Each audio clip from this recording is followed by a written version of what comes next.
10ویں class کی تاریخ پاکستان تاریخ پاکستان حصہ دوم ذوالفقار علی بھٹو کا دور حکومت 1971 سے لے کر 1977 تک مشرقی پاکستان کی علیحدگی کے بعد جنرل ضیاء خان نے 20 دسمبر 1971 کو پاکستان پیپلز پارٹی کے چیئرمین ذوالفقار علی بھٹو کو اقتدار منتقل کر دیا۔ اس طرح ذوالفقار علی بھٹو کے دور حکومت کا آغاز ہوا۔ انہوں نے اقتدار سنبھالتے ہی پاکستان کی تعمیر نو کا آغاز کیا۔ پاکستانی قوم میں نا امیدی اور مایوسی پھیلی ہوئی تھی۔ ذوالفقار علی بھٹو نے عوام کو حوصلہ دیا اور ملک کی بہتری کے لیے فوری طور پر انقلابی اقدامات اٹھائے۔ 21 اپریل 1972 کو ملک سے مارشل لاء کا خاتمہ کر دیا گیا۔ عبوری آئین 1972 کے تحت ذوالفقار علی بھٹو نے حکومت سنبھالی اور ملکی مسائل کی طرف توجہ دی۔ آئین کی ضرورت اور اہمیت محسوس کرتے ہوئے تمام سیاسی جماعتوں کو نمائندگی دیتے ہوئے 25 اراکین پر مشتمل دستور ساز کمیٹی بنا دی گئی۔ صنعتی اصلاحات صنعتی اصلاحات کا مقصد مزدوروں کے حالات کار کو بہتر بنانا اور بہتر صنعتی ماحول پیدا کرنا تھا۔ ملکی معیشت کی تعمیر نو کی خاطر صنعت کی بحالی اور ترقی کے لیے مزدوروں کو صنعتوں کی انتظامیہ میں مناسب اور مؤثر نمائندگی دی گئی۔ صنعتوں کے منافع میں مزدوروں کا حصہ بڑھایا گیا۔ ملازمین کے لیے بونس کی ادائیگی لازم قرار پائی۔ مزدوروں کے لیے صحت کی سہولتوں میں اضافہ کیا گیا۔ مزدوروں کے زخمی ہونے، وفات پانے یا کسی حادثے کی صورت میں ان کو ملنے والے معاوضے میں بھی اضافہ کیا گیا۔ گروپ انشورنس اور سوشل سیکورٹی کا نظام نافذ کیا گیا۔ ذوالفقار علی بھٹو نے مختلف اداروں کو قومی تحویل میں لینے کی حکمت عملی اپنائی۔ اہم صنعتی اداروں، بینکوں، بیمہ کمپنیوں اور تعلیمی اداروں کو قومی تحویل میں لے لیا گیا۔ ملک کی تمام اہم صنعتوں، بینکوں اور انشورنس کمپنیوں کو بھی قومی تحویل میں لے لیا گیا۔ اس حکمت عملی کا مقصد ملک کے لیے مالیاتی معاملات پر کنٹرول حاصل کرکے اس کے فوائد عام آدمی تک پہنچانا تھا۔ State life insurance corporation of Pakistan کا ادارہ قائم کیا گیا۔ دولت مشترکہ ان ممالک کی تنظیم ہے جن پر تاج برطانیہ کی حکومت رہی۔ یہ تنظیم 1926 میں قائم ہوئی۔ پاکستان، بھارت اور بنگلہ دیش سمیت کئی ممالک اس کے رکن ہیں۔ زرعی اصلاحات ذوالفقار علی بھٹو نے 1 مارچ 1972 کو زرعی اصلاحات کا اعلان کیا۔ ان اصلاحات کا مقصد زرعی نظام کو بہتر بنا کر زراعت سے وابستہ افراد کے معاشی حالات کو بہتر بنانا، زرعی پیداوار میں اضافہ کرنا اور ملکی معیشت کی تعمیر نو تھا۔ زرعی اراضی کی ملکیتی حد کم کرکے 150 ایکڑ نہری جبکہ 300 ایکڑ برانی مقرر کر دی گئی۔ زرعی اصلاحات سے زمین کی ملکیت کی حد درست کی گئی۔ اس مقررہ حد سے زیادہ اراضی ریاست کی ملکیت قرار پائی۔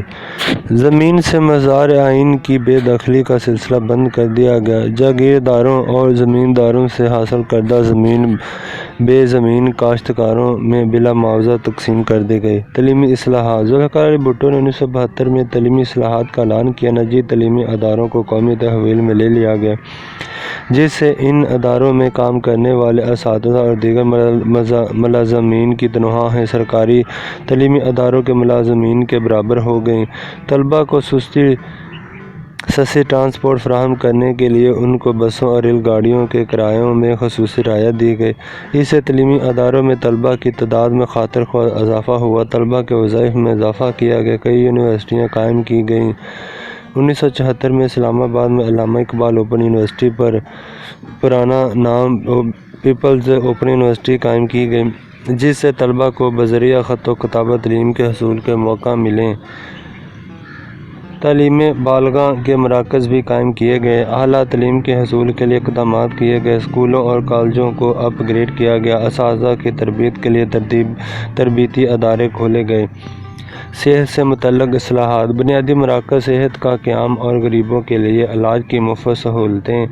تعلیم اور علاج کے لیے بجٹ میں اضافہ کیا گیا۔ معاشی اصلاحات ذوالفقار علی بھٹو نے ملک کی معاشی تعمیر نو کے لیے متعدد اقدامات اٹھائے جن میں صنعتوں اور بینکوں کو تحویل میں لینا اور مزدوروں کے لیے اصلاحات شامل تھی۔ ان تمام اصلاحات کا مرکز پاکستان پیپلز پارٹی کا منشور تھا، جس میں مقبول عام نعرہ روٹی کپڑا مکان کو نمایاں مقام حاصل تھا۔ ذوالفقار علی بھٹو کی معاشی حکمت عملی کی سمت سوشلزم تھی۔ ان کے واضح الفاظ تھے کہ اسلام ہمارا دین ہے، سوشلزم ہماری معیشت ہے۔ ملک بھر میں سڑکوں کا جال بچھایا گیا، نجی ٹرانسپورٹ کے مقابلے میں گورنمنٹ ٹرانسپورٹ کو فروغ دیا گیا، ریل کے سفر کو آرام دہ بنایا گیا۔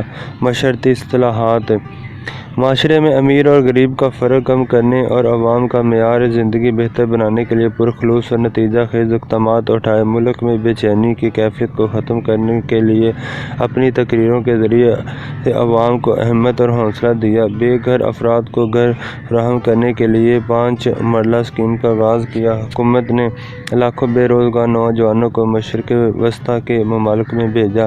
معاشرتی لحاظ سے پاکستان میں خواتین کے تحفظ کے لیے اقدامات اٹھائے گئے۔ عوامی تعمیراتی پروگرام کے تحت دیہاتی علاقوں کی ترقی کے لیے کئی عملی اقدامات اٹھائے گئے، سینکڑوں دیہات کو بجلی فراہم کی گئی۔ ذوالفقار علی بھٹو پاکستان کے پہلے اور واحد سویلین چیف مارشل ایڈمنسٹریٹر تھے۔ آئینی اصلاحات ذوالفقار علی بھٹو کے دور میں پاکستان کا متفقہ آئین 1973 نافذ کیا گیا۔ اس دور کی آئینی ترامیم درج ذیل ہیں۔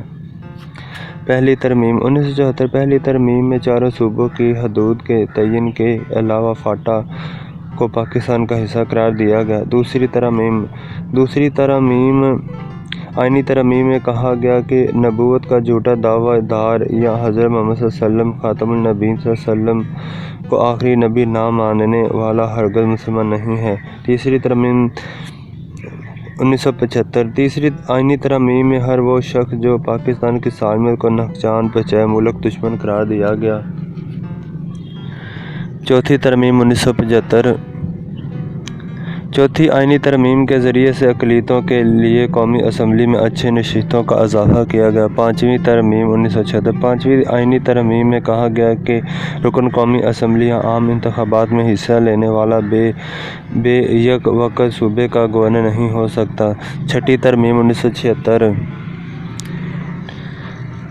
چھٹی آئینی ترمیم میں سپریم کورٹ کے چیف جسٹس اور ہائی کورٹ کے چیف جسٹس کی مدت ملازمت اور ریٹائرمنٹ کی عمر کا تعین کیا گیا۔ ساتویں ترمیم 1977 ساتویں آئینی ترمیم کے ذریعے سے وزیر اعظم کو یہ حق دیا گیا کہ وہ ملکی حالات کے پیش نظر کسی معاملے میں ریفرنڈم کے لیے صدر کو مشورہ دے سکتا ہے۔ انتظامی اصلاحات ذوالفقار علی بھٹو نے دوسرے ممالک کے سربراہوں کے ساتھ تعلقات قائم کرنے اور پاکستان کو عظیم اقوام کی صف میں جائز مقام دلوانے کے لیے 1972 میں افغانستان، چین اور روس وغیرہ کے دورے کیے۔ بھارت کے ساتھ شملہ معاہدہ کیا، جس کے نتیجے میں 1971 کی جنگ کے قیدیوں کی وطن واپسی ممکن ہوئی۔ بھٹو حکومت نے سول سروس آف پاکستان کے ڈھانچے اور پولیس کے نظام میں اصلاحات کی۔ 1974 میں لاہور میں اسلامی سربراہی کانفرنس نہ صرف انعقاد کیا گیا بلکہ مسلم امہ کے اتحاد کے لیے گراں قدر خدمات بھی سر انجام دی۔ مسئلہ کشمیر کو دنیا بھر میں اجاگر کرنے میں ذوالفقار علی بھٹو نے اہم کردار ادا کیا۔ پاکستانی عوام کو شناخت دینے کے لیے قومی شناختی کارڈ بنانے کا آغاز کیا۔ اس باب کا دوسرا ٹاپک جنرل محمد ضیاء الحق کا دور حکومت 1977 سے لے کر 1988 تک۔ ذوالفقار علی بھٹو نے قبل از وقت انتخابات کرانے کا اعلان کیا اور مارچ 1977 میں انتخابات منعقد کرائے۔ پاکستان پیپلز پارٹی کا مقابلہ کرنے کے لیے حزب اختلاف کی 9 جماعتوں نے متحد ہو کر پاکستان قومی اتحاد تشکیل دیا۔ ان انتخابات میں پاکستان پیپلز پارٹی کو کامیابی حاصل ہوئی، مگر پاکستان قومی اتحاد نے پاکستان پیپلز پارٹی پر دھاندلی کا الزام لگا کر احتجاجی تحریک شروع کر دی۔ ذوالفقار علی بھٹو اور پاکستان قومی اتحاد کے درمیان مسئلے کے حل کے لیے مذاکرات شروع ہوئے۔ ابھی یہ مذاکرات جاری تھے کہ جنرل ضیاء الحق نے مارشل لا نافذ کر دیا، تمام سیاسی جماعتوں پر پابندی عائد کر دی، ذوالفقار علی بھٹو کو گرفتار کر لیا گیا۔ اس طرح سیاسی منظرنامہ یکسر تبدیل ہو گیا۔ ذوالفقار علی بھٹو کو نواب محمد احمد خان قتل کیس میں سزائے موت دے دی گئی۔ جنرل ضیاء الحق نے مارشل لا کے ذریعے سے اقتدار حاصل کر کے قوم سے اپنے خطاب میں ملک میں 90 روز کے اندر انتخابات کرانے کا وعدہ کیا، مگر مختلف وجوہات کی بنا پر انتخابات ملتوی کیے جاتے رہے۔ آخرکار 1985 میں غیر جماعتی بنیادوں پر انتخابات کرائے گئے اور صوبہ سندھ سے تعلق رکھنے والے محمد خان جنیجو کو وزیر اعظم نامزد کیا گیا۔ محمد خان جنیجو اگرچہ غیر جماعتی اسمبلی کے رکن تھے، مگر قریباً 2 ماہ کے اندر اندر انہوں نے اپنے حامیوں کی مدد سے مسلم لیگ کے نام سے سیاسی جماعت قائم کرکے ملک میں جماعتی سیاسی نظام بحال کر دیا۔ 1985 میں آئین پاکستان 1977 میں 8ویں ترمیم کی گئی۔ اس ترمیم کی روح سے صدر پاکستان کو کئی اضافی اختیارات اور آئینی طاقت حاصل ہو گئی۔ یہ اختیارات آئین پاکستان کے آرٹیکل 58 میں شامل ہوئے، جس کے تحت صدر پاکستان کو یہ اختیار حاصل تھا کہ وہ پاکستان کی قومی اسمبلی کو تحلیل کر سکتا تھا، جبکہ سینیٹ کو تحلیل کرنے کا کوئی اختیار نہ تھا۔ آئین پاکستان کے آرٹیکل 58(2)(b) کی روح سے صدر پاکستان وزیر اعظم اور اس کی کابینہ کو بھی فارغ کر سکتا تھا۔ محمد خان جنیجو چونکہ جمہوری مزاج کے آدمی تھے، اس لیے جنرل ضیاء الحق کے ساتھ ان کی بہت زیادہ ہم آہنگی نہ ہو سکی۔ دونوں کے درمیان اختلافات پیدا ہو گئے، جس کی بنا پر جنرل محمد ضیاء الحق نے 29 مئی 1988 کو آئین پاکستان کے آرٹیکل 58(2)(b) کے تحت اختیارات کا استعمال کرتے ہوئے محمد خان جنیجو کی حکومت کا خاتمہ کر دیا اور قومی و صوبائی اسمبلیاں تحلیل کر دیں۔ جنرل محمد ضیاء الحق کے دور حکومت کی اصلاحات کو ذیل میں بیان کیا گیا ہے۔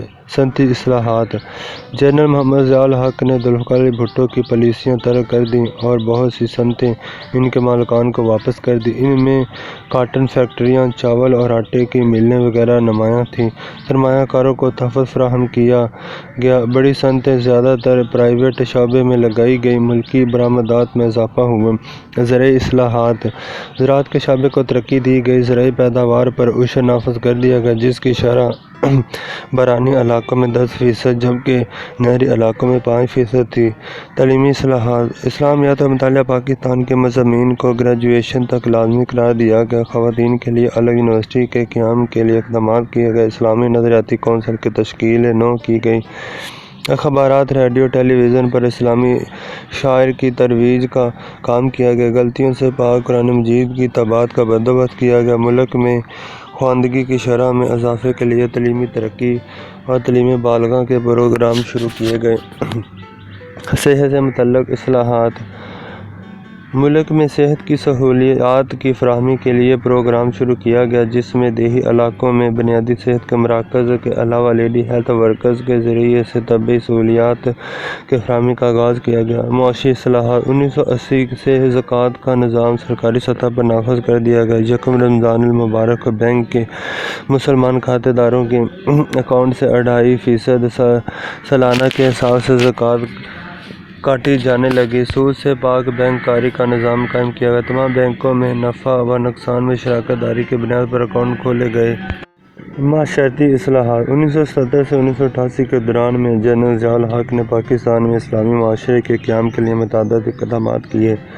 قرارداد مقاصد، جو کہ قبل از 1956 اور 1962 کے دساتیر کے دباچوں کا حصہ تھی، اسے باقاعدہ طور پر دستور کا حصہ بنا دیا گیا۔ ملک میں شرعی عدالتیں قائم کی گئیں۔ غیر اسلامی قوانین کو تیزی سے اسلامی قوانین سے بدلنے کا عمل شروع کیا گیا۔ شراب نوشی، چوری اور دیگر جرائم کے خاتمے کے لیے اسلامی سزائیں نافذ کی گئیں۔ منشیات کے خاتمے کے لیے صدارتی احکامات جاری کیے گئے۔ ملک میں نماز کے نظام کو باقاعدہ بنانے کے لیے متعدد اقدامات کیے گئے۔ الغرض ملک میں اسلامی ماحول کے قیام کے لیے ہر ممکن کوششیں کی گئیں۔ آئینی اصلاحات: جنرل ضیاء الحق کے دور میں پاکستان کے آئین میں درجہ ذیل ترامیم ہوئیں۔ 8ویں ترمیم 1985 8ویں آئینی ترمیم کے تحت آئندہ سے صدر مملکت کا انتخاب پارلیمنٹ کے دونوں ایوانوں اور 4 صوبائی اسمبلیوں پر مشتمل انتخابی ادارہ کرے گا۔ ترمیم کے بعد صدر مملکت کو غیر معمولی اختیارات حاصل ہو گئے اور وزیر اعظم کی حیثیت ثانوی ہو گئی۔ سینیٹ کے اراکین کی مدت 6 سال مقرر کی گئی۔ 9ویں ترمیم 1985 آئین کے آرٹیکل 2 میں ان الفاظ کا اضافہ کیا گیا کہ اسلامی احکامات جو قرآن و سنت سے ماخوذ ہوں اعلیٰ ترین قانون اور رہنمائی کا منبع ہوں گے۔ 10ویں ترمیم 10ویں آئینی ترامیم کی روس سے قومی اسمبلی اور سینٹ کے لیے ورکنگ کے کم از کم 130 دن مقرر کیے گئے۔ انتظامی اصلاحات 1979 میں روسی افواج افغانستان میں داخل ہو گئیں۔ جنرل محمد ضیاء الحق نے بڑے اعتماد اور حوصلے کے ساتھ دو ٹوک پالیسی اپنائی اور روسی افواج کی مداخلت کے خلاف ڈٹ گئے۔ افغانستان کے عوام روس کے حملے کے خلاف اٹھ کھڑے ہوئے اور مزاحمت شروع کر دی۔ حکومت پاکستان کی اخلاقی مدد کے سبب افغان مجاہدین کے حوصلے بلند ہو گئے۔ مجاہدین نے ہر محاذ پر روسی افواج کو عبرتناک شکست دی۔ 1986 تک روس بالکل مایوس ہو گیا۔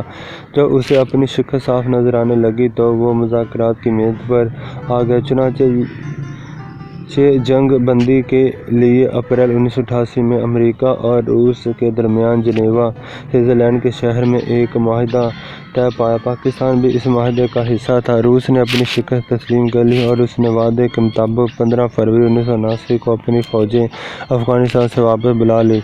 افغانستان کے خراب حالات کی وجہ سے لاکھوں افغان مہاجرین ہجرت کر کے پاکستان چلے آئے۔ پاکستان میں افغان مہاجرین کے سینکڑوں کیمپ قائم کیے گئے۔ دونوں ممالک کے عوام کے درمیان تعلقات مضبوط ہوئے۔ کامیاب افغان پالیسی کی وجہ سے پاکستان کو عالمی سطح پر بہت پذیر رائے ملی۔ جمہوری ریاستوں کے ساتھ پاکستان کے تعلقات مزید مستحکم ہوئے۔ پاک افغان سفارتی تعلقات میں بھی نمایاں بہتری۔ افغانستان پر روسی تسلط اور مظالم کی مذمت کرنے پر پاکستان کو دنیا بھر میں خصوصی مقام حاصل ہوا۔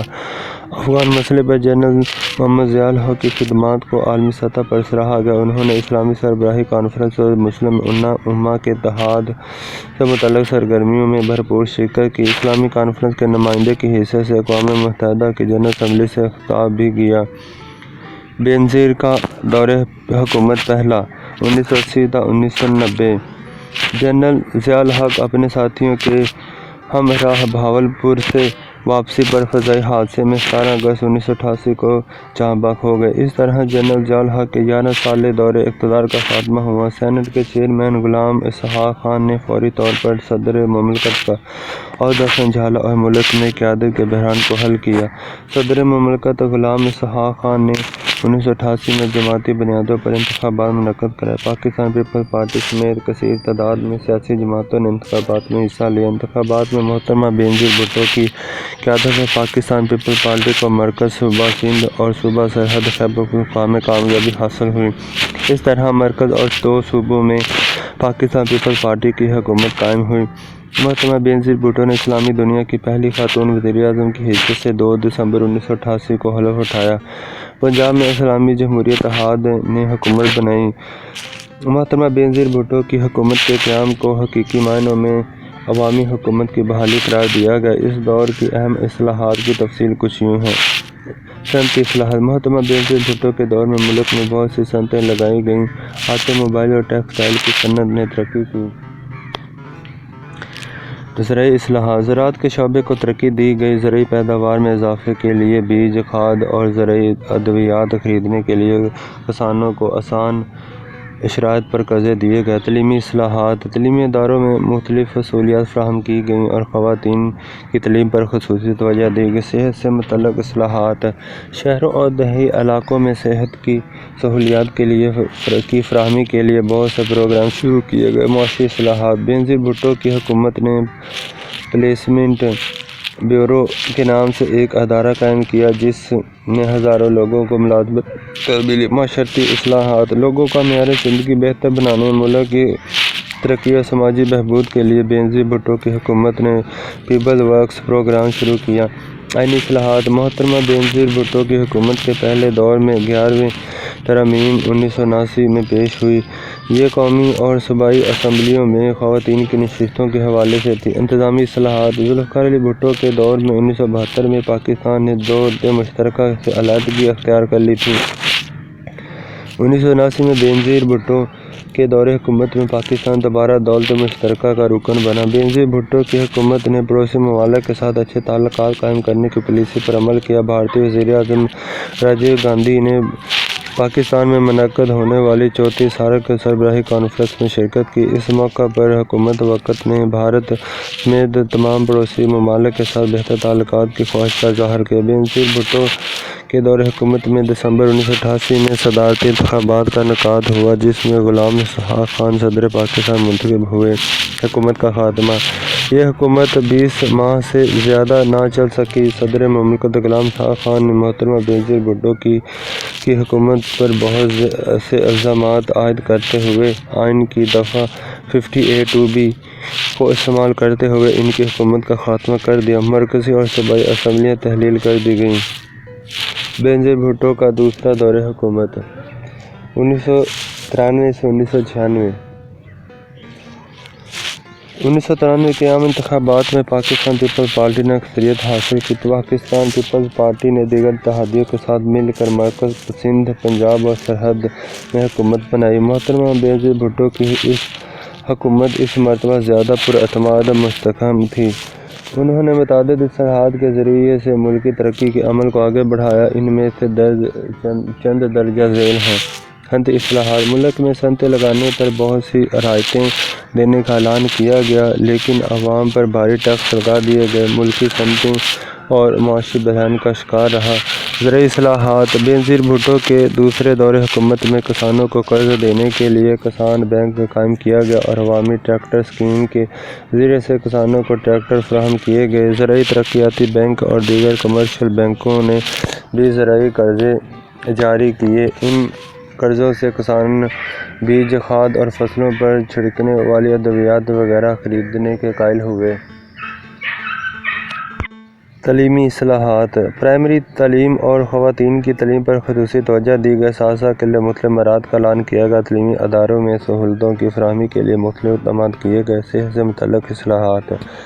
عوامی ہیلتھ اسکیم کے ذریعے سے صحت کی سہولیات گھر گھر پہنچانے کے لیے اقدامات کیے گئے۔ خواتین کے لیے صحت کی پالیسیاں بنائی گئیں۔ ہزاروں لیڈی ہیلتھ ورکرز کو بھرتی کیا گیا۔ سوشل سیکورٹی اسکیم کے تحت ملک میں بہت سی ڈسپنسریاں قائم کی گئیں۔ انسداد پولیو بینظیر بھٹو کے دور میں شروع ہوئی۔ معاشی اصلاحات۔ بینظیر بھٹو کے اس دور حکومت میں 8ویں 5 سالہ منصوبے کا آغاز کیا گیا، جس سے ملک میں ترقی کی تیز رفتار ہوئی۔ بینظیر بھٹو نے 1994 میں ایک نئی پاور پالیسی کا اعلان کیا۔ ملک بھر میں توانائی، بجلی کی کمی اور لوڈ شیڈنگ کا بحران ختم کرنے کے لیے عملی اقدامات کیے گئے۔ لاکھوں گیس کنکشنز فراہم کیے گئے۔ پاکستان اسٹیل ملز کو منافع بخش ادارہ بنایا گیا۔ کراچی میں پورٹ قاسم کو وسعت دی گئی۔ معاشرتی اصلاحات۔ لوگوں کا معیار زندگی بہتر بنانے اور ملک کی ترقی اور سماجی بہبود کے لیے بینظیر بھٹو کی حکومت نے پیپلز ورکس پروگرام شروع کیا۔ خواتین کے لیے سماجی پالیسیاں بنائی گئیں۔ خواتین کی سہولت کے لیے وومن پولیس اسٹیشن اور فرسٹ وومن بینک قائم کیے گئے۔ آئینی اصلاحات۔ بینظیر بھٹو کے دوسرے حکومت میں کوئی قابل ذکر آئینی اصلاحات نہ ہو سکیں۔ انتظامی اصلاحات۔ 1993 میں صدارتی انتخابات ہوئے، جس میں پاکستان پیپلز پارٹی کے رہنما سردار فاروق احمد خان لغاری صدر مملکت منتخب ہوئے۔ یوں وزیر اعظم اور صدر مملکت دونوں کا تعلق ایک ہی سیاسی جماعت سے تھا۔ دوسرے ممالک کے ساتھ اچھے تعلقات قائم کرنے کے لیے اقدامات کیے گئے۔ حکومت کا خاتمہ۔ اگرچہ محترمہ بینظیر بھٹو کا دوسرا دور حکومت پراعتماد اور بہتر تھا، مگر اس مرتبہ بھی ان کی حکومت زیادہ عرصہ نہ چل سکی۔ اس مرتبہ پاکستان پیپلز پارٹی کے اپنے منتخب کردہ صدر فاروق احمد لغاری نے متعدد الزامات لگا کر آئین کے آرٹیکل 58(2)(b) کا استعمال کرتے ہوئے 5 نومبر 1986 کو بینظیر بھٹو کی حکومت برطرف کر دی۔ قومی اور صوبائی اسمبلیاں تحلیل کر دیں اور نئے انتخابات کرانے کا اعلان کیا۔ محمد نواز شریف کا پہلا دور حکومت 1990 تا 1993۔ محترمہ بینظیر بھٹو کی پہلی حکومت کے خاتمے کے بعد ملک میں نگران حکومتیں قائم کر کے 1990 میں انتخابات منعقد کرائے گئے۔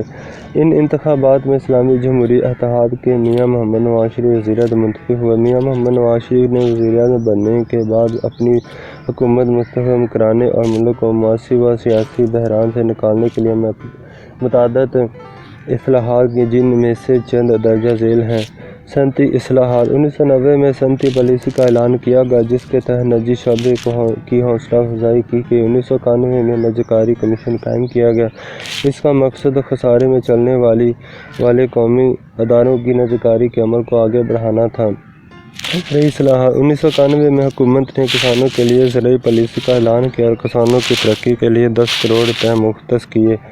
زرعی مشینری، ادویات اور دوسرے زرعی سامان کی درآمد ڈیوٹی میں چھوٹ دی گئی۔ لاکھوں ایکڑ زمین مزارعین میں تقسیم کی گئی اور انہیں مالکانہ حقوق دیے گئے۔ تعلیمی اصلاح۔ نواز شریف حکومت نے 1992 میں 10 سالہ تعلیمی منصوبے کا اعلان کیا۔ ملک میں نئے تعلیمی ادارے کھولنے پر خصوصی توجہ دی گئی۔ تعلیمی اداروں کی عمارات کو بہتر بنایا، لاکھوں اساتذہ کو تربیت دی گئی۔ صحت سے متعلق اصلاحات۔ نواز شریف نے شعبہ صحت پر خصوصی توجہ دی، سرکاری ہسپتالوں کا معیار بہتر بنایا اور طبی عملہ بھرتی کیا گیا۔ معاشی اصلاحات۔ نواز شریف کے اس دور حکومت میں بے روزگاری کے خاتمے کے لیے خود روزگار اسکیم شروع کی گئی۔ اس اسکیم کے تحت نوجوانوں کو 50,000 سے لے کر 3 لاکھ تک کا قرضہ فراہم کیا گیا تاکہ وہ خود روزگار کا بندوبست کر سکیں۔ حکومت نے ملک میں تعمیر وطن کے نام سے ترقیاتی پروگرام شروع کیے۔ حکومت نے موٹر وے جیسے بڑے منصوبے شروع کیے جو بہت کامیاب ثابت ہوئے۔ معاشرتی اصلاحات۔ غریب لوگوں کی مالی اعانت کے لیے میاں نواز شریف حکومت نے 1992 میں ایک صدارتی آرڈیننس کے ذریعے سے بیت المال کا محکمہ قائم کیا۔ سوشل سیکورٹی اسکیم کو زیادہ فائدہ مند اور بامقصد بنانے کے لیے اقدامات کیے گئے۔ کسی مزدور کی وفات کی صورت میں تجہیز و تکفین اور بیماری کی صورت میں مالی امداد فراہم کرنے کا اعلان کیا گیا۔ آئینی اصلاحات۔ 1991 میں پاکستان کے آئین میں 12ویں ترمیم کی گئی۔ اس ترمیم میں عدلیہ سے متعلق خصوصی کمیٹی تشکیل دی گئی۔ سنگین جرائم کے مقدمات کے لیے خصوصی عدالتیں قائم کی گئیں۔ انتظامی اصلاحات۔ میاں محمد نواز شریف کی حکومت نے صوبوں کے درمیان ایک معاہدہ کرایا جس سے پانی کی تقسیم کا تنازع ختم ہو گیا۔ قومی مالیاتی ایوارڈ کے ذریعے سے صوبوں کو قابل تقسیم محاصیل میں حصہ دیا گیا۔ پاکستان کی خارجہ پالیسی میں کئی مثبت تبدیلیاں لائی گئیں۔ افغانستان میں قیام امن کے حوالے سے افغانستان کے مختلف رہنماؤں سے مذاکرات کیے گئے۔ مسئلہ کشمیر کے حل کے لیے بھارت کو باضابطہ دعوت دی گئی۔ حکومت پاکستان نے امریکہ اور دنیا کے دوسرے ممالک کے ساتھ اچھے تعلقات قائم کرنے کے لیے بھرپور کوششیں کی۔ حکومت کا خاتمہ۔ نواز شریف حکومت کے مختلف اقدامات کے باوجود یہ حکومت زیادہ عرصہ نہ قائم رہ سکی۔ کراچی اور اندرون سندھ میں سیاسی حالات خراب ہو گئے۔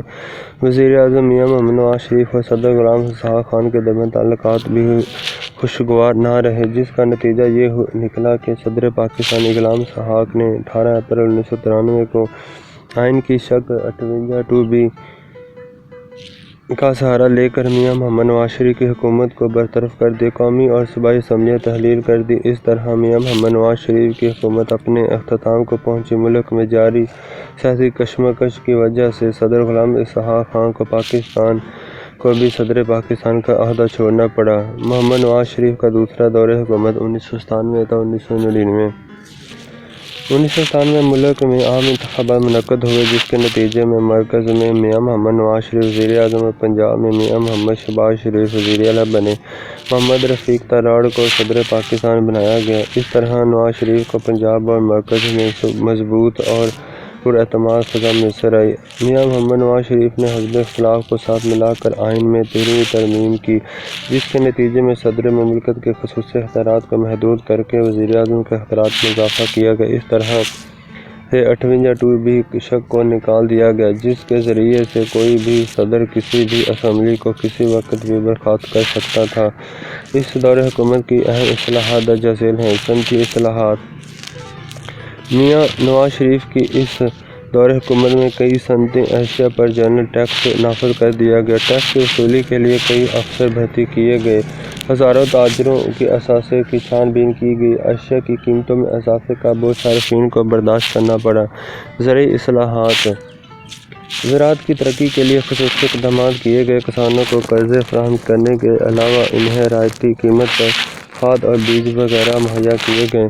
تعلیمی اصلاحات۔ 1998 میں حکومت نے نئی تعلیمی پالیسی کا اعلان کیا جس کے تحت نئے تعلیمی ادارے کھولنے کا پروگرام بنایا گیا۔ ہزاروں اسکولوں میں سیکنڈ شفٹ کی تدریس کا اہتمام کیا گیا۔ تعلیمی اداروں میں ناظرہ قرآن مجید اور بعد ترجمہ قرآن مجید کی تعلیم کا اعلان کیا گیا۔ BA/BSc تک اسلامیات کی تعلیم لازمی قرار دینے کا بھی اعلان کیا گیا۔ صحت سے متعلق اصلاحات۔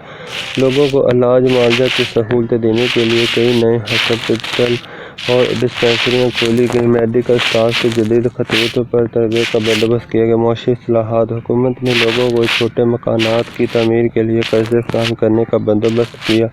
لاہور اسلام آباد موٹر وے منصوبہ میاں محمد نواز شریف کے پہلے دور حکومت میں شروع کیا گیا تھا، جس کی تکمیل دوسرے دور حکومت میں ہوئی۔ 1998 میں وزیر اعظم نواز شریف نے موٹر وے کا افتتاح کیا۔ حکومت نے 1998 میں مردم شماری کرائی، جس کے تحت پاکستان کی آبادی قریباً 13 کروڑ افراد پر مشتمل تھی۔ میاں محمد نواز شریف نے اپنے دوسرے حکومت میں قرض عطارو ملک سنوارو کے نام سے ایک مہم کا آغاز کیا۔ غیر ملکی قرض عطانے کے لیے قوم سے قرض حسنہ کی اپیل کی۔ اس اسکیم کی مد میں اربوں روپے جمع ہوئے۔ معاشرتی اصلاحات: ملک بھر میں مقامی سطح پر لوگوں کی بہبود و ترقی اور مسائل حل کرنے کے لیے 1998 میں حکومت نے خدمت کمیٹیاں بنائیں۔ ہر خدمت کمیٹی میں خواتین کی نمائندگی کے لیے ایک خاتون رکن کی نشست بھی مختص کی گئی۔ آئینی اصلاحات: میاں محمد نواز شریف کے اس دور میں پاکستان کے آئین میں درجہ ذیل ترامیم کی گئیں۔ 13ویں ترمیم: 1997 13ویں آئینی ترمیم کی روح سے صدر پاکستان کا قومی اسمبلی تحلیل کرنے کا اختیار ختم ہو گیا۔ 14ویں ترمیم: 1997 14ویں ترمیم کی روح سے اراکین اسمبلی کے پارٹی تبدیل کرنے، فلور کراسنگ پر پابندی لگا دی گئی۔ اس ترمیم میں یہ بھی کہا گیا کہ اگر پارلیمانی پارٹی کا کوئی رکن غیر قانونی سرگرمی میں ملوث پایا گیا تو اس کے خلاف 7 دن میں کارروائی کی جا سکتی ہے۔ 15ویں ترمیم: 1998 15ویں ترمیم کے تحت وزیر اعظم کی طرف سے اختیارات حاصل کرنے کی کوشش کی گئی۔ یہ ترمیم قومی اسمبلی سے منظور ہوئی لیکن سینیٹ میں پیش نہ ہو سکی۔ 16ویں ترمیم: 1999 16ویں آئینی ترمیم میں سرکاری ملازمین کی مدت ملازمت کو زیر بحث لایا گیا۔ کوٹا اسکیم کی میعاد میں 20 سال تک بڑھا دی گئی۔ انتظامی اصلاحات: نواز شریف حکومت نے عوام کے مسائل بنیادی اور مقامی سطح پر حل کرنے کے لیے خدمت کمیٹیاں بنائیں۔ 1997 میں بیرون ملک مقیم پاکستانیوں کو ووٹ ڈالنے کا حق دیا گیا۔ نواز شریف حکومت نے 28 اور 30 مئی 1998 کو بھارت کے ایٹمی دھماکوں کے جواب میں ایٹمی دھماکے کیے۔ اس طرح پاکستان دنیا کی 7ویں ایٹمی قوت بن گیا۔ اس دن کی یاد میں ہر سال یوم تقریر 28 مئی منایا جاتا ہے۔ 1999 میں بھارتی وزیر اعظم اٹل بہادر واجپئی لاہور آئے۔ دونوں ممالک کے درمیان تعلقات معمول پر لانے کے لیے اقدامات کا اعلان کیا گیا۔ ایک مشترکہ اعلامیہ پر بھی دستخط ہوئے جسے اعلان لاہور کا نام دیا گیا۔ حکومت نے 1999 میں بڑھتی ہوئی لوڈ شیڈنگ کو کم کرنے کے لیے رابطہ میں فوج کے نوجوانوں کو تعینات کیا، جس سے کافی اچھے نتائج برآمد ہوئے۔ حکومت کا خاتمہ: کارگل کے واقعے سے وزیر اعظم میاں محمد نواز شریف اور جنرل پرویز مشرف کے درمیان کچھ اختلافات پیدا ہو گئے۔ جنرل پرویز مشرف سرکاری دورے پر بیرون ملک تھے۔ ان کی عدم موجودگی میں وزیر اعظم نواز شریف نے جنرل ضیاء الدین کو چیف آف آرمی اسٹاف بنا دیا، لیکن فوج کے اعلیٰ افسران نے ان کو چیف آف آرمی اسٹاف تسلیم کرنے سے انکار کر دیا۔ 12 اکتوبر 1999 کو جنرل پرویز مشرف نے میاں محمد نواز شریف کی حکومت کا تختہ الٹ دیا اور قومی صوبائی اسمبلیاں تحلیل کر دیں۔ میاں محمد نواز شریف کا تیسرا دور حکومت 2013 سے لے کر 2017 تک۔ 2013 کے انتخابات میں قومی اسمبلی میں مسلم لیگ نون نے واضح اکثریت حاصل کی۔ میاں محمد نواز شریف نے تیسری مرتبہ وزیر اعظم کا قلمدان سنبھالا۔ اس دور کی اہم اصلاحات مندرجہ ذیل ہیں۔ صنعتی اصلاحات: میاں محمد نواز شریف کی حکومت کا یہ دور پراعتماد طریقے سے شروع ہوا۔ ملک میں نئی صنعتیں لگانے اور ان کو ترقی دینے کے لیے خاطر خواہ اقدامات کیے گئے۔ زرعی اصلاحات: کسانوں کو سستی بجلی، رعایتی قیمت پر بیج اور کھاد وغیرہ مہیا کرنے کے لیے اقدامات کیے گئے۔ زراعت کی ترقی کے لیے جدید مشینری کے استعمال کو فروغ دینے کے لیے بھی خصوصی اقدامات کیے گئے۔ تعلیمی اصلاحات: نئے تعلیمی ادارے کھولنے اور پرانے اسکولوں کو اپ گریڈ کرنے کا پروگرام شروع کیا گیا۔ اسلامی تعلیم پر خصوصی توجہ دی گئی۔ صحت سے متعلق اصلاحات: سرکاری ہسپتالوں میں مریضوں کو ایمرجنسی میں مفت علاج اور ادویات کی فراہمی کی گئی۔ اسپتالوں اور ڈسپنسریوں میں جدید سہولیات فراہم کی گئی۔ معاشی اصلاحات: معیشت کو بہتر بنانے اور لوڈ شیڈنگ بجلی کی کم کرنے کے خاتمے کے لیے متعدد اقدامات اٹھائے گئے۔ معاشرتی اصلاحات: لوگوں کی سماجی بہبود، ترقی اور مقامی سطح پر مسائل حل کرنے کے لیے متعدد اقدامات کیے گئے۔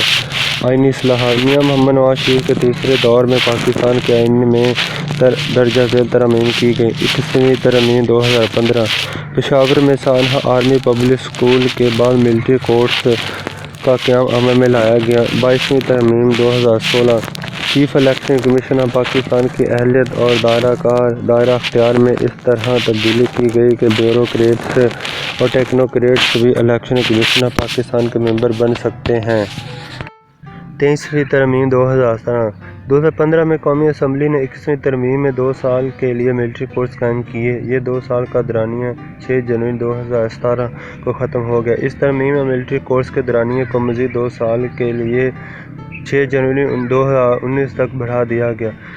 24ویں ترمیم مردم شماری کے نتائج کی بنیاد پر حلقہ بندیوں کی دوبارہ تشکیل کی گئی۔ وزیر اعظم کی تبدیلی 28 جولائی 2017 کے عدالت عظمیٰ کے فیصلے کے نتیجے میں میاں محمد نواز شریف کو وزیر اعظم کا عہدہ چھوڑنا پڑا اور 1 اگست 2017 کو شاہد خاقان عباسی وزیر اعظم بنے۔ انتظامیاتی اصلاحات امن و امان کی صورتحال کو بہتر بنانے کے لیے مختلف اقدامات اٹھائے گئے۔ 2013 میں میاں محمد نواز شریف امریکہ کے دورے پر گئے اور امریکی صدر باراک اوباما سے ملاقات کی۔ دونوں رہنماؤں نے باہمی تعلقات کو زیادہ مضبوط اور دیرپا بنانے کے لیے اقدامات کرنے کی خواہش کا اظہار کیا۔ 2014 میں پشاور میں آرمی پبلک اسکول پر دہشت گردوں کے حملے کے بعد دہشت گردی کو ختم کرنے کے لیے ضرب عضو کے نام سے شمالی وزیرستان، باڑہ اور سوات وغیرہ میں کامیاب فوجی کارروائیوں کا آغاز کیا گیا۔ جنرل پرویز مشرف کا دور حکومت 1999 تا 2008 12 اکتوبر 1999 کو جنرل پرویز مشرف مسلم لیگ کی حکومت ختم کر کے پاکستان کے چیف ایگزیکٹو بن گئے اور 20 جون 2001 کو صدر پاکستان کا عہدہ سنبھال لیا۔ قومی اور صوبائی اسمبلیاں تحلیل کر دی گئیں، ملک میں ہنگامی حالت کا اعلان کیا گیا اور نئی انتظامیہ تشکیل پائی۔ جنرل پرویز مشرف نے سپریم کورٹ سے 3 برس کے لیے حکومت کرانے کی اجازت حاصل کر لی۔ انہوں نے ملک میں جلد انتخابات کرانے کا وعدہ بھی کیا۔ جنرل پرویز مشرف کی اہم اصلاحات کو ذیل میں بیان کیا گیا ہے۔ صنعتی اصلاحات جنرل پرویز مشرف نے ملک کو معاشی ترقی کی راہ پر گامزن کرنے اور ملک میں صنعتی ترقی کے عمل کو تیز کرنے کے لیے متعدد اقدامات اٹھائے، جن میں صنعتوں کی بحالی اور سرمایہ کاری کی حوصلہ افزائی کے علاوہ سرمایہ کاروں کو تحفظ فراہم کرنا بھی شامل ہے۔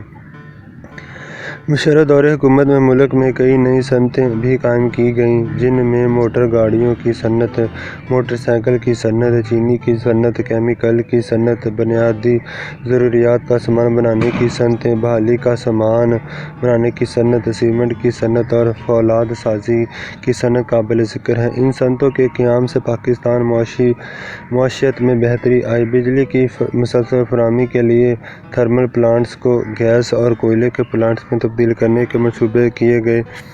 اس دوران میں جی ڈی پی میں صنعتوں کا حصہ 13% کے لگ بھگ رہا۔ جنرل پرویز مشرف نے نجی کاری کے عمل کو تیز کرنے کے لیے نجی کاری کمیشن قائم کیا۔ اس کمیشن نے بڑی صنعتیں نجی کاری کے ذریعے سے نجی شعبے کے حوالے کرنے کے عمل کو فعال بنایا۔ اس طرح تعلیمی ادارے، پی ٹی سی ایل اور مالیاتی اداروں کی نجی کاری عمل میں لائی گئی۔ ان کوششوں کا مقصد ملکی معاشی ترقی کے عمل کو آگے بڑھانا ہے۔ زرعی اصلاحات زراعت کی ترقی کے لیے زراعت میں جدت لائی گئی، کسانوں کو خصوصی مراعات دی گئیں، کھیتوں کو سیراب کرنے کے لیے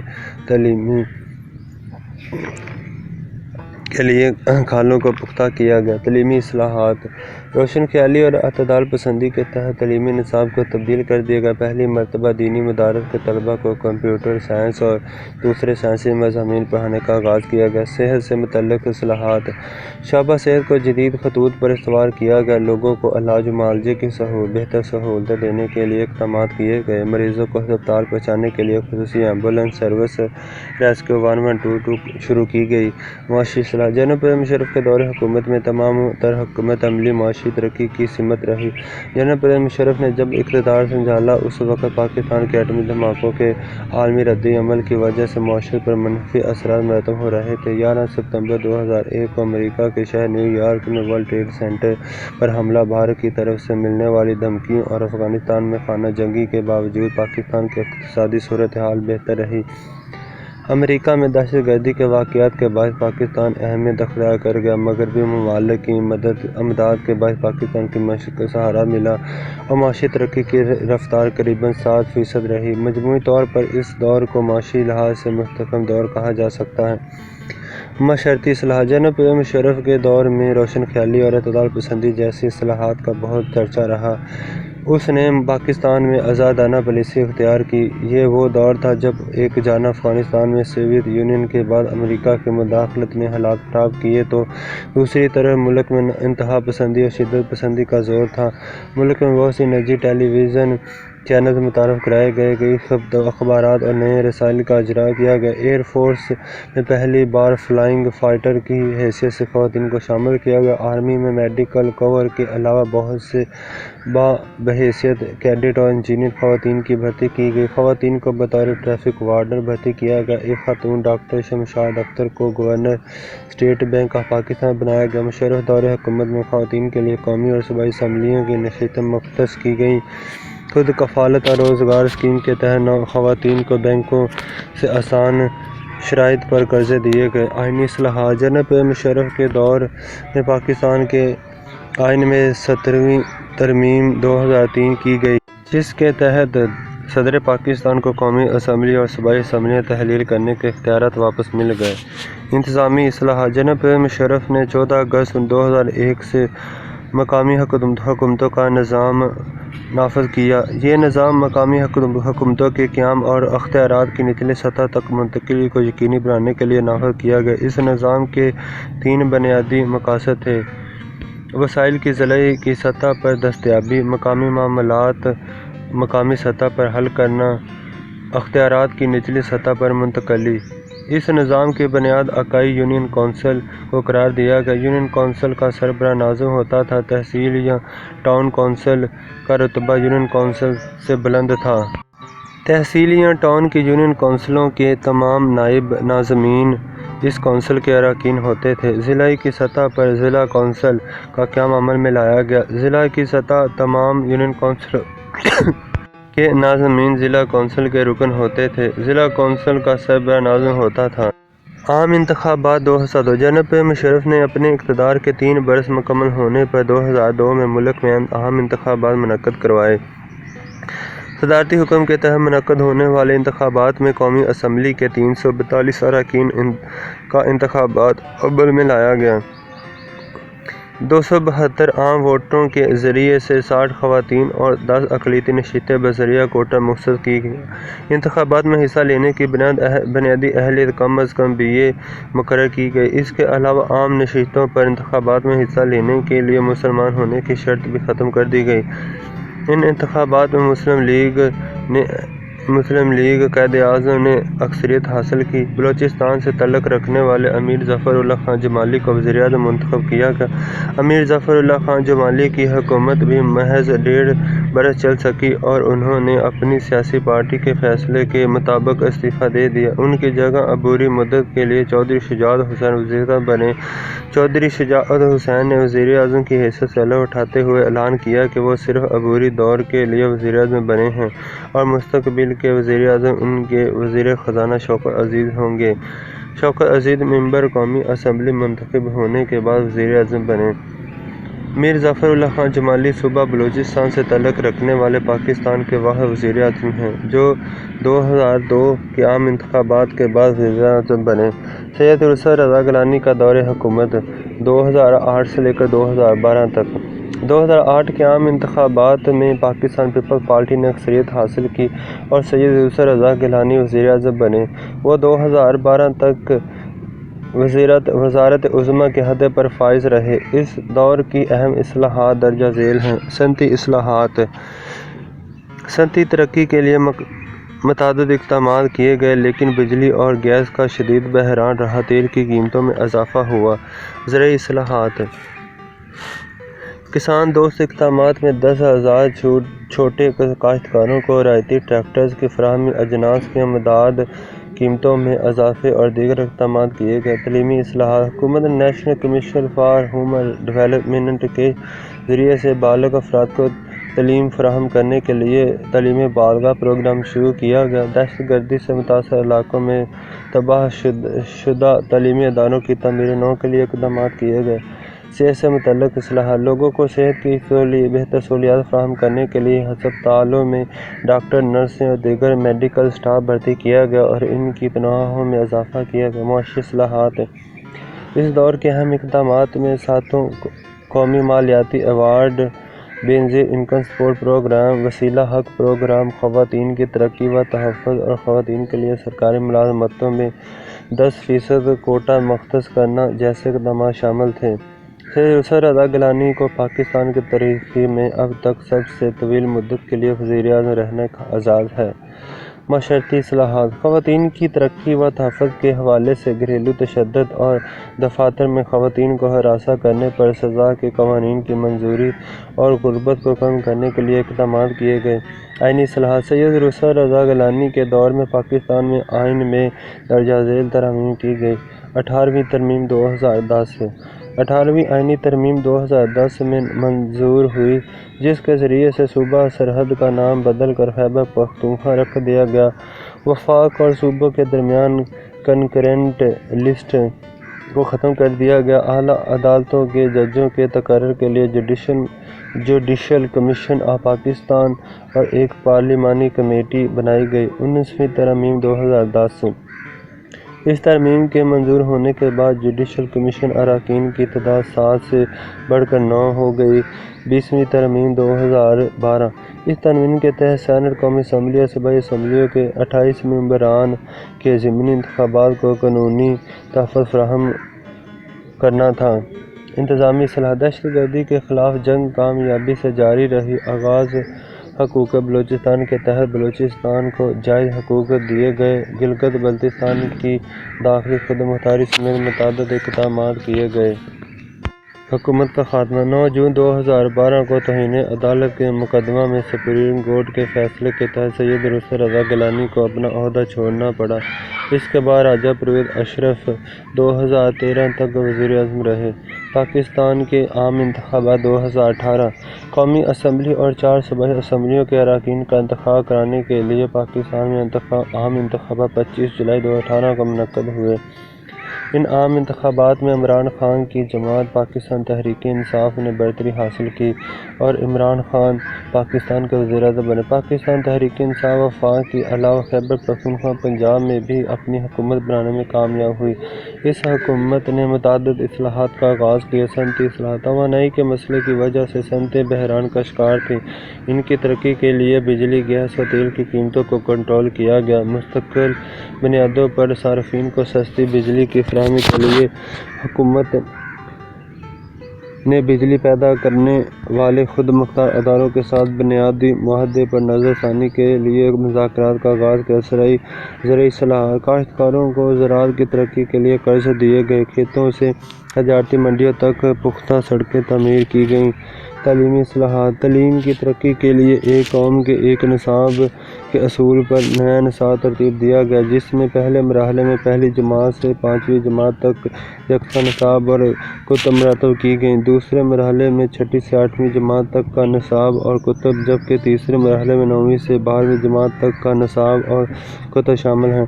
یہ نیا نصاب بچوں کی جدید تعلیمی ضروریات پوری کرنے کے ساتھ ساتھ کردار سازی، اخلاق سازی، حب الوطنی کو فروغ دے گا۔ یہ روایتی رٹا سسٹم کی حوصلہ شکنی کے ساتھ ساتھ طلباء کے سوچنے اور سمجھنے کی صلاحیت میں اضافہ کرے گا۔ صحت سے متعلق اصلاحات: لوگوں کو علاج معالجے کے لیے سہولت پروگرام کے تحت صحت انصاف کارڈ کا اجرا کیا گیا، جس کے تحت غریب اور نادار افراد کو ہسپتالوں میں علاج معالجہ کرانے کی سہولت حاصل ہو گئی ہے۔ اس پروگرام کے تحت لاکھوں خاندان مستفید ہو رہے ہیں۔ معاشی اصلاحات: پاکستان تحریک انصاف کی حکومت نے ملک کے غریب طبقے کی خوشحالی، نوجوانوں کو روزگار مہیا کرنے اور خواتین کو مساوی مواقع فراہم کرنے اور انہیں بااختیار بنانے کے علاوہ ملک کی معیشت کو مضبوط کرنے کے لیے متعدد منصوبوں اور پروگراموں کا آغاز کیا۔ وزیر اعظم عمران خان نے جن منصوبوں اور پروگراموں کا آغاز کیا، ان میں دیامر بھاشا ڈیم کی تعمیر، احساس پروگرام، نوجوان ہنرمند پروگرام، نیا Pakistan housing program, plan for Pakistan, Ehsaas Saylani لنگر پناہ گاہیں ڈیجیٹل پاکستان ویژن سمیت دیگر کئی منصوبے شامل ہیں۔ 4 جولائی 2018 کو سپریم کورٹ آف پاکستان نے دیامر بھاشا ڈیم اور محمد ڈیم کی فوری تعمیر کا حکم دیتے ہوئے چیئرمین وابڈا کی سربراہی میں کمیٹی قائم کی۔ معاشرتی اصلاحات: بڑے شہروں میں شیلٹر ہومز یا پناہ گاہیں قائم کی گئیں تاکہ غریبوں، ضرورت مندوں اور مسافروں کو رہائش کے ساتھ ساتھ مفت کھانا بھی فراہم کیا جا سکے۔ آئینی اصلاحات: عمران خان کے دور میں پاکستان کے آئین میں ہونے والی ترمیم 25ویں ترمیم 2018۔ وفاق کے زیر انتظام علاقے فاٹا کو خیبر پختونخوا میں ضم کر دیا گیا۔ انتظامی اصلاحات: چین، ملائیشیا، ترکی، برطانیہ اور متحدہ عرب امارات سمیت کئی ممالک کے شہریوں کو ویزا آن لائن ارائیول یعنی پاکستان پہنچنے پر ان کو فوری ویزا دینے کی سہولت فراہم کی گئی۔ پاکستان تحریک انصاف کی حکومت نے سیاحت کے شعبے میں بھی خاطر خواہ اقدامات کیے اور اس حوالے سے پاکستان ٹورزم ڈیولپمنٹ کارپوریشن کے تحت نیشنل کوآرڈینیشن بورڈ تشکیل دیا گیا تاکہ ملک میں سیاحت کو فروغ دیا جا سکے۔ گلگت بلتستان قانون اساس اسمبلی کی 33 نشستیں ہیں، جن میں سے 24 پر براہ راست انتخابات منعقد ہوتے ہیں، جبکہ 6 نشستیں خواتین اور 3 نشستیں ٹیکنوکریٹس کے لیے مخصوص ہیں۔ دستور پاکستان 1973: ذوالفقار علی بھٹو نے دستور پاکستان کی تیاری کے لیے تمام بڑی سیاسی جماعتوں کا تعاون حاصل کرتے ہوئے 25 اراکین پر مشتمل کمیٹی تشکیل دی۔ اس کمیٹی نے دستور کی تیاری کے عمل کو آگے بڑھایا۔ دستور کی تیاری میں خصوصی طور پر حزب اختلاف کی سوچ اور تجاویز کو جگہ دی گئی۔ دستوری کمیٹی کی رپورٹ پر اسمبلی میں بحث مباحثہ ہوا، جس کی روشنی میں چند مزید تجاویز شامل کی گئیں۔ اس طرح دستور سازی کا کام مکمل ہوا۔ 14 اگست 1973 سے اسے باقاعدہ طور پر نافذ کر دیا گیا۔ اہم نکات: دستور پاکستان 1973 کے چند اہم نکات درج ذیل ہیں۔ دستور اسلامی نوعیت کا ہے۔ کوئی قانون اسلامی اصولوں کے خلاف نہیں بنایا جا سکتا۔ ملک میں وفاقی نظام قائم کیا گیا۔ پاکستان 4 صوبوں پنجاب، سندھ، سرحد اور بلوچستان اور وفاقی علاقوں پر مشتمل ایک وفاقی ریاست ہوگا۔ مرکز اور صوبوں میں اختیارات تقسیم کر کے صوبائی خود مختاری کا مسئلہ حل کیا گیا۔ دستور کے تحت ملک میں 2 ایوان مقننہ قائم کی گئی۔ ایوان بالا کا نام سینٹ جبکہ ایوان زیریں کا نام قومی اسمبلی رکھا گیا۔ صوبوں میں صوبائی اسمبلیاں قائم کی گئیں۔ دستور کے تحت آزاد اور خود مختار عدلیہ قائم کی گئی۔ مرکز میں سپریم کورٹ، عدالت عظمیٰ، جبکہ 4 صوبوں میں 4 ہائی کورٹس، عدالتیں عالیہ قائم کی گئیں۔ ملک میں پارلیمانی نظام قائم کیا گیا۔ صدر مملکت ریاست کا سربراہ جبکہ وزیر اعظم حکومت کا سربراہ ہوگا۔ قومی اسمبلی میں اکثریت حاصل کرنے والی سیاسی جماعت ہی وفاقی حکومت بنائے گی۔ صدر اور وزیر اعظم کے درمیان کے لیے مسلمان ہونا لازمی قرار دیا گیا۔ بنیادی انسانی حقوق کو تحفظ فراہم کیا گیا۔ پاکستان ایٹمی قوت کی حیثیت سے 28 مئی 1998 کا دن پاکستان کے لیے بہت اہمیت کا حامل ہے۔ اس روز پاکستان نے ایٹمی دھماکے کر کے بھارت کی برتری کا خواب خاک میں ملا دیا۔ پاکستان کے ایٹمی دھماکے بھارت کے ایٹمی دھماکوں 11 اور 23 مئی 1998 کا جواب تھے۔ عالمی طاقتوں کی طرف سے پاکستان پر بہت زیادہ دباؤ ڈالا گیا کہ وہ ایٹمی دھماکے کرنے سے باز رہے، مگر پاکستان کی حکومت نے عالمی طاقتوں کے دباؤ کو مسترد کر دیا۔ پاکستان نے امریکہ اور مغربی دنیا کی طرف سے عائد ہونے والی پابندیاں برداشت کیں لیکن اپنا دفاع ناقابل تسخیر بنا لیا۔ 28 مئی 1998 کو پاکستان نے صوبہ بلوچستان کے پہاڑی علاقے چوکی کے مقام پر ایٹمی دھماکے کیے۔ اس طرح پاکستان ایٹمی ممالک کی فہرست میں شامل ہو گیا۔ پاکستان عالمی اسلام کا پہلا ایٹمی ملک ہے۔ ان ایٹمی دھماکوں کی یاد میں ہر سال 28 مئی کو یوم تقبیر منایا جاتا ہے۔